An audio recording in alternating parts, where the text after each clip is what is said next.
Hello hello baby. சாந்தி சாமி, பேபிலாம் கூப்பிடக்கூடாது சாமி. நான் சபரிமலைக்கு மாலை போட்டிருக்கேன். 48 நாளுக்கு வரைக்கும் உங்களுக்கும் எனக்கும் எந்த ஒரு பேச்சுவார்த்தையும் இருக்கக்கூடாது. 48 நாட்கள் கழித்து. என்னப்பா கோயிலுக்கு போயிட்டு வந்துட்டியா? வந்துட்டேம்மா. பிரசாதம்லாம் எங்கப்பா? இந்த இதுலதாம்மா இருக்கு. இந்தம்மா. என் ஆள்கிட்ட சந்தோஷமா பேசி எவ்வளோ நாளாச்சு.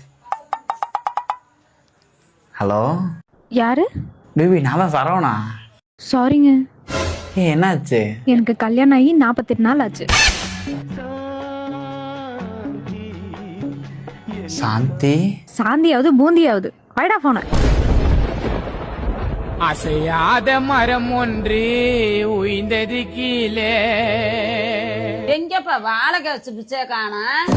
இங்க என் வாழ்க்கையே காணோம். அமைதிக்கு பெயர் தான் சாந்தி, அந்த அலையினில் ஏதடி சாந்தி.